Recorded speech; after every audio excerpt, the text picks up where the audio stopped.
What anyone says about you is irrelevant, good or bad, irrelevant, ultimately. Yeah. Irrelevant, because you decide, like you said, you're very self-aware, so you decide who you are, how Yeah. you exist in this world. I love your question because it has multiple parts to it. One is that you found this place, and that's already a good Yes, sign. So I was number gonna say one, that. while you're enjoying this space, like really be mindful of the fact that you can give yourself credit for ending up in Yeah. a space where you feel like you can be your authentic self. Absolutely. That is beautiful. That's awesome. That's beautiful. And that's a good way to practice the muscle of just being who you are. And then the more that happens, when you find yourself in situations with people who might be different from you, you will be less affected because spaces like this will strengthen those muscles. It's important to be compassionate with yourself too, because what you might find is that the stronger you get within yourself, right? Like if you do solo self-work and then you come into spaces like this and now you're doing self-work in a safe community, like even that's like next level. When you get to the spaces of people that are different from you or that have opinions about who you are, be compassionate with yourself in being able to recognize, okay, maybe I'm still reactive in this space, but I'm less reactive than I was last week. And next week, I'll be even strong, like let it be incremental. You don't have to go into spaces where people are toxic and expect that you can just exist happily. Yeah. Also, I would say if you are in any spaces out of obligation that don't feel right for you, that you don't need to be in, cut that out the schedule immediately. All of those. Any place you don't have to be, that you don't like to be, don't be. But then any place like this that you enjoy, be more in those spaces. Yeah. More in those, and you're already and- doing it. Can I ask you a question? When you find yourself in the situations that are uncomfortable for you, do you recognize that you're uncomfortable, or does the discomfort turn into a different experience for you? Then do you start to have a negative experience in those spaces? No.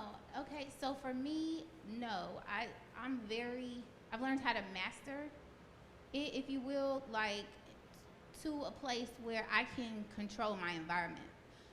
No matter so what then, the situation okay. is. Well, so then wait, what's the problem? No, that's how you do that. So it takes a certain level of, I think, inner work to be able to master it.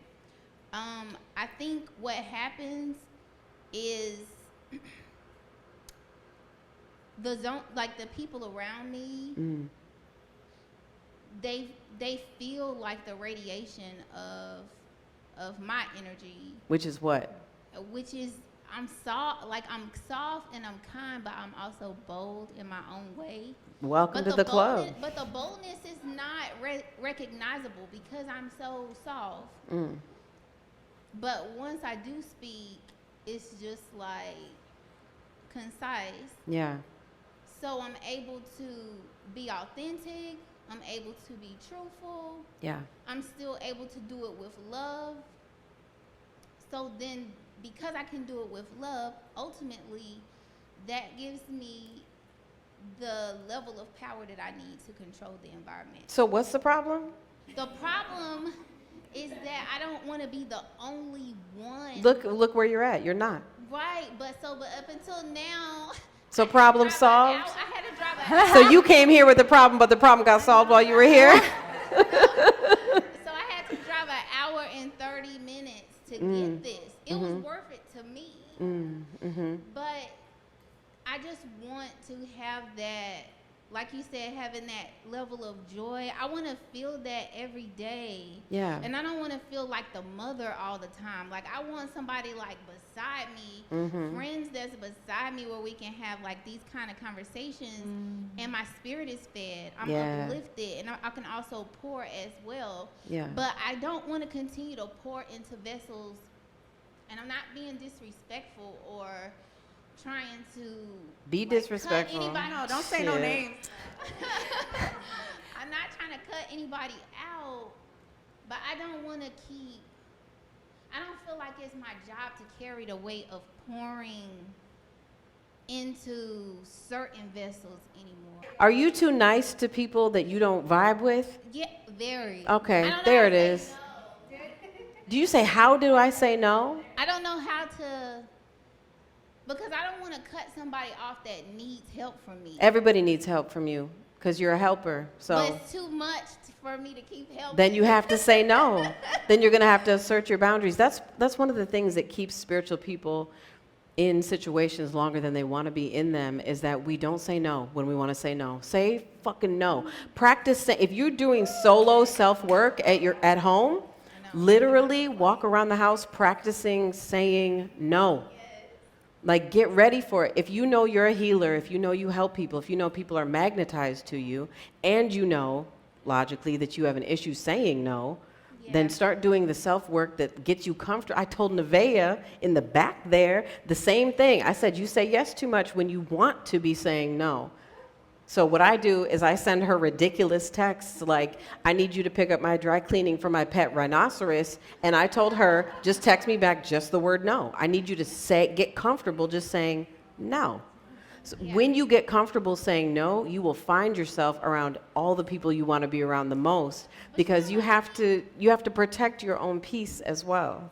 Does the belief that you have a limited selection of people you can vibe with feel good to you? Does it feel true?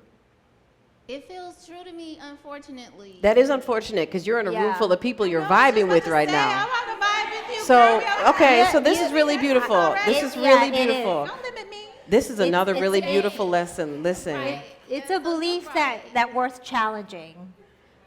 this is really cool, because you came here with a legitimate experience and a legitimate issue.